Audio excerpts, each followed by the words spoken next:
पहले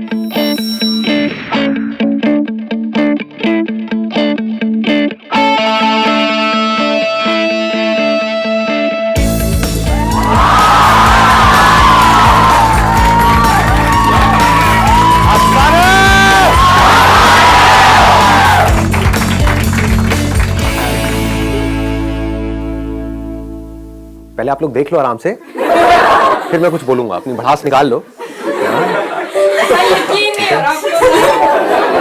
हो जाएगा, थोड़ी देर में हो जाएगा। सर बिना बफरिंग के पहली बार देख रहे हैं। आज बफरिंग नहीं होगी, फॉर चेंज। आप लोग क्या चाहते हैं कि मैं आज किस टॉपिक के बारे में बात करूं? सर मेरा टॉपिक ये है कि हम लाइफ में इंडिया में खासकर 2-3 बार फेल करते हैं, फ्रस्ट्रेट हो जाते हैं बुरी तरह से। लेकिन कितनी बार हमने देखा है बाहर में जैक मा हो गए या जुकरबर्ग हो गए, 8 बार 10 बार फेल हो रहे तो वो क्या जैसे मैं भी लाइफ में सीए कर रही हूँ, 3-4 बार तक हो चुकी हूँ। वो लाइफ में क्या पर्सपेक्टिव हो कि हम अगर 10-12 बार भी फेल हो भी रहे हैं तो वो हो माइंड में सेट कि हम अगले 40 साल तक उसी काम को हम लगन से कर सकते हैं। मतलब कि सक्सेसफुल लोगों की थिंकिंग में ऐसा क्या है एग्जैक्टली जो मेजॉरिटी ऑफ लोगों को पता नहीं है, क्योंकि मेजॉरिटी ऑफ लोग सक्सेसफुल नहीं है। तो how successful people think, that is what you are asking, right? कि वो कैसे सोचते हैं। और मेरे से क्यों पूछ रहे हो? अपनी तारीफ सुनने में किसे नहीं मजा आता है? क्योंकि सर आप सक्सेसफुल हो। My topic is very similar to what she said.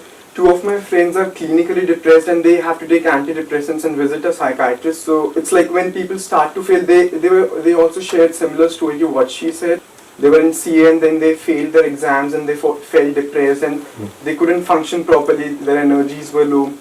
So I want you to talk about depression and like natural ways to come out of it and why it happens and like how to avoid it. ये भी बड़ा interesting point है और आपसे related है। What he is saying is कि कुछ लोग होते हैं जिनको हम सक्सेसफुल बोलते हैं, उनके साथ चाहे कितना भी बुरा कुछ क्यों ना हो जाए लाइफ में, वो आगे बढ़ते ही रहते हैं। वो कुछ ना कुछ कर जाते हैं, मतलब उनका एटीट्यूड ऐसा होता है, वो आगे बढ़ते ही रहते हैं।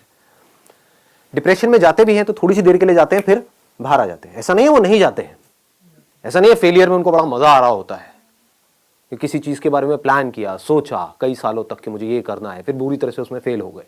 बुरा तो उनको भी लगेगा, इंसान है। लेकिन होता क्या है कि वो बड़ी जल्दी उस फेलियर से बाहर आ जाते हैं, बड़ी जल्दी डिप्रेशन से बाहर आ जाते हैं, बड़ी जल्दी स्ट्रेस से बाहर आ जाते हैं और आगे बढ़ जाते हैं। और कुछ लोग होते हैं जो डिप्रेशन में चले जाते हैं और बाहर नहीं आ पाते हैं। Depression is the result of wrong thinking and success is the result of right thinking. It is all about thinking. So we need to go deeply into this particular topic, as in what is right thinking, how successful people think. ऐसा कभी कोई सोचता नहीं है, ना इस topic के बारे में किसी स्कूल में बात करी जाती है, ना कॉलेज में बात करी जाती है, ना हमारे घर पे बात करी जाती है।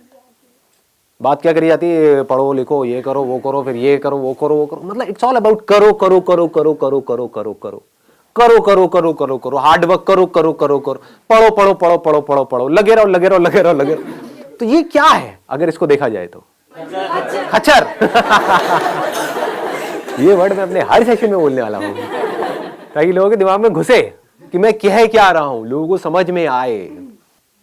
रेयरेस्ट ऑफ रेयर कुछ ऐसे लोग होते हैं जो अपना दिमाग लगाते हैं, जो चीजों को पहले समझते हैं फिर करते हैं। ऐसे लोगों को आप क्रिएटिव कह सकते हो। क्रिएटिव का मतलब क्या है कि एक प्रॉब्लम है और लोग क्या कर रहे हैं, उस प्रॉब्लम को उसी तरह से सॉल्व कर रहे हैं जिस तरह से सॉल्व कर रहे थे, लेकिन जो प्रॉब्लम है वो बदलती चली जा रही है टाइम के साथ साथ। जो हमारी टेक्स्ट बुक्स है उसके थ्रू जो अनसर्टेनिटी है इस दुनिया में, उसका सॉल्यूशन नहीं निकल सकता। जो भी आप स्कूल कॉलेज में पढ़ रहे हो, मतलब मैं वैसे एक बहुत स्ट्रांग वर्ड उसके लिए यूज करना चाहता था, लेकिन अगर थोड़ा पोलाइटली बोलूं तो वो सब बेकार है। कुछ इंफॉर्मेशन आपके अंदर फीड करी जा रही है, बट उसका रियलिटी से कोई डायरेक्ट कनेक्शन नहीं है।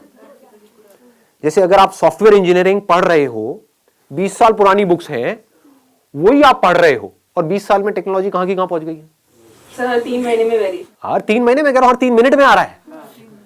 कुछ इंप्रूव हो रहा है, कुछ बेटर हो रहा है, पुराना ऑब्सोलीट हो रहा है।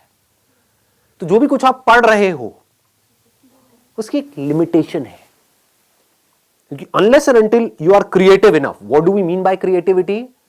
कि जो आपने पढ़ा है अगर उसी तरह से आप उन प्रॉब्लम्स का सॉल्यूशन निकालना चाहते हो जिस तरह से आपको लगता है कि वो जो मैंने पढ़ा है उसके बेस में निकाल सकता हूं, तो आप क्रिएटिव नहीं हो, तो आप मैकेनिकल हो। अगर आप टेक्स्ट बुक के हिसाब से चलते हो और आप किसी भी प्रॉब्लम का सॉल्यूशन निकालते हो तो नहीं निकाल पाओगे, फंस जाओगे। क्यों फंस जाओगे? क्योंकि प्रॉब्लम्स बदल चुकी हैं। जिन प्रॉब्लम्स के सॉल्यूशंस निकालने के लिए ये पूरा का पूरा एजुकेशन सिस्टम बना था वो प्रॉब्लम्स अब है ही नहीं, अब कुछ और ही प्रॉब्लम्स हैं। तो उसके लिए क्या चाहिए? एक ऐसी थिंकिंग चाहिए जो पूरी तरह से तैयार हो अपना जो भी पैटर्न ऑफ थिंकिंग है उसको तोड़ देने के लिए। यह डिफरेंस होता है सक्सेसफुल लोगों की सोच में और उन लोगों की सोच में जो सक्सेसफुल नहीं हो पाते। वो एक पैटर्न में घूमते रहते हैं और जो सक्सेसफुल लोग होते हैं उनका कोई पैटर्न ही नहीं है। There is no pattern. आपको ऐसा अपना माइंड डेवलप करना होगा अगर आपको जेन्युइनली सक्सेसफुल होना है तो।